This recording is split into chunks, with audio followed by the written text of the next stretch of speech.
সপ্তর্ষি এবং আমাকে বলতে বলা হয়েছে যে প্রোটেস্ট্যান্ট আর ক্যাথলিকদের মধ্যে ডিফারেন্সটা কোথায়।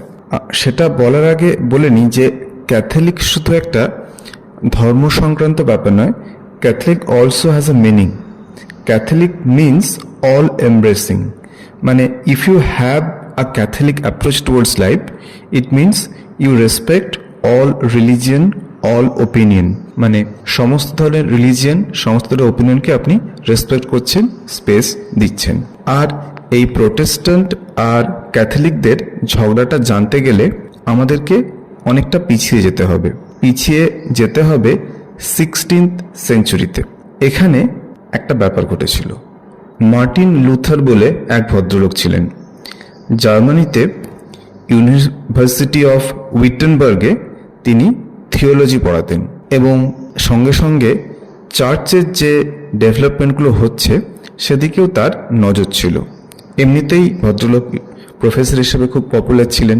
তিনি 1517-এর 31 অক্টোবর একটা কাণ্ড করে বসেন।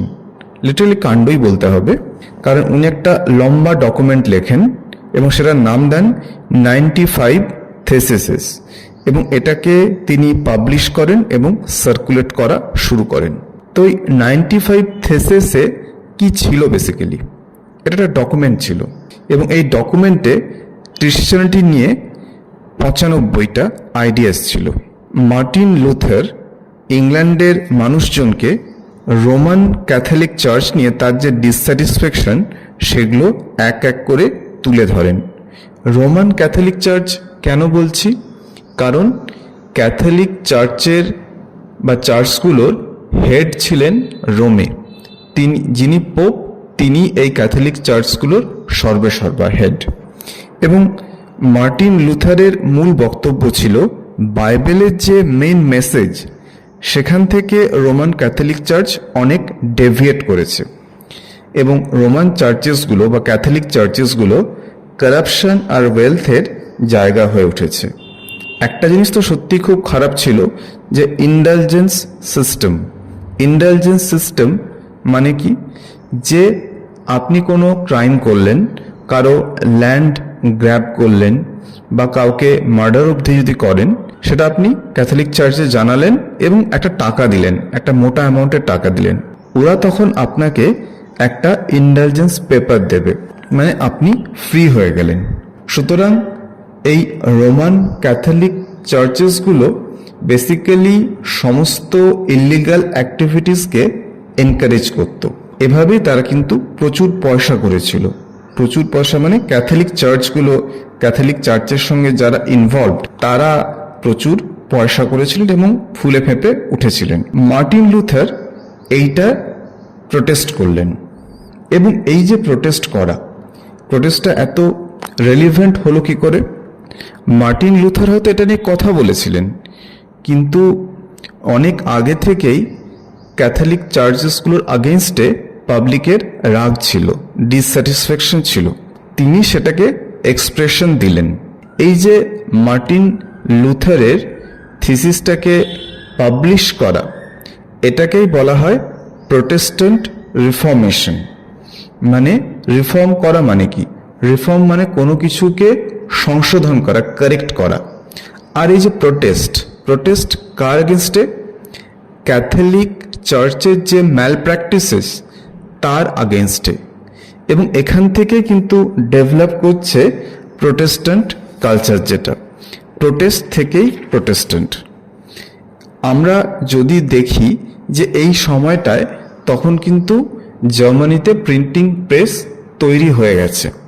মানে উনি যেটা লিখলেন, ওনার ডকুমেন্টটা, এটা শুধু জার্মানি ইংল্যান্ড নয়, গোটা ইউরোপেই আস্তে আস্তে ছড়িয়ে পড়ল এবং ক্যাথলিসিজমের আগেনস্টে রিয়াকশন শুরু হলো।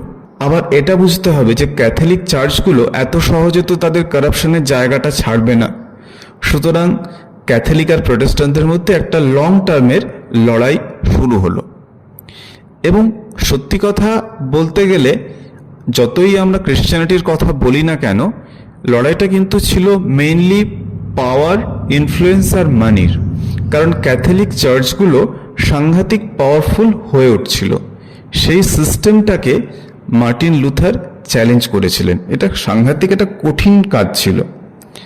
যদি আমরা সাধারণভাবে দেখি যে ক্যাথলিক আর প্রোটেস্ট্যান্টের তফাৎটা কোথায় ছিল, ক্যাথলিকদের মতে পোপ নোজ এভরিথিং, রোম থেকে যেটা বলা হবে সেটাই অ্যাবসলিউট। প্রোটেস্ট্যান্ট ধর্মে খ্রিস্টানরাই প্রোটেস্ট্যান্ট, কিন্তু তারা পোপকে সেভাবে মানছেন না, তারা জেসাস ক্রাইস্টকে মানছেন। ক্যাথলিকরা মনে করত যে প্রিস্ট ইজ ভেরি ইম্পর্ট্যান্ট, যে priest is the medium through which God would listen to your prayer. মানে প্রিস্ট না থাকলে ঈশ্বর তোমার দুঃখের কথাটা শুনবেন কি করে, এইটা ক্যাথলিকসরা মনে করত বা মনে করাতো। কিন্তু প্রোটেস্ট্যান্টসরা অনেক বেশি ওপেন মাইন্ডেড। তারা বলল যে if you have faith you can directly approach God, তার জন্য you don't need a medium. সুতরাং বুঝতে হবে ক্যাথলিক ধর্মে বা ক্যাথলিক কালচারে প্রিস্টদের যে ইম্পর্টেন্স ছিল সেটা কিন্তু প্রোটেস্ট্যান্টদের কাছে থাকলো না।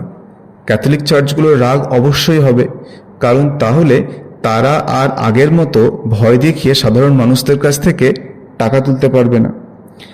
আরেকটা ব্যাপার ছিল, ক্যাথলিকরা খুব জাঁকজমক পছন্দ করত। মানে চার্চ হবে সেটা দেখার মতো হবে, সেখানে দামি টাইলস ইউজ হবে, মার্বেলস ইউজ হবে, যিনি পোপ তিনি একেবারে রাজার মতো সেজে থাকবেন। কম্পারেটিভলি প্রোটেস্ট্যান্টরা কিন্তু অনেক simple lifestyle, simple way of ওয়ার্শিপিংটা চুজ করলো। এবার ইংল্যান্ডে প্রোটেস্ট্যান্টও আছে, ক্যাথলিকও আছে। এখন ব্যাপারটার মধ্যে অনেকটা ব্যালেন্স চলে এসেছে, নিশ্চয়ই এসেছে। কিন্তু যখন 16th সেঞ্চুরিতে শুরু হচ্ছিল বা যে সময়টা এলিজাবেথের ক্ষমতায় আসার আগে, মানে 1558-এর আগে অবধি ক্যাথলিক আর প্রোটেস্ট্যান্টসদের মধ্যে সাংঘাতিক ঝগড়া হয়েছে, খুনোখুনি হয়েছে, রক্তপাত হয়েছে।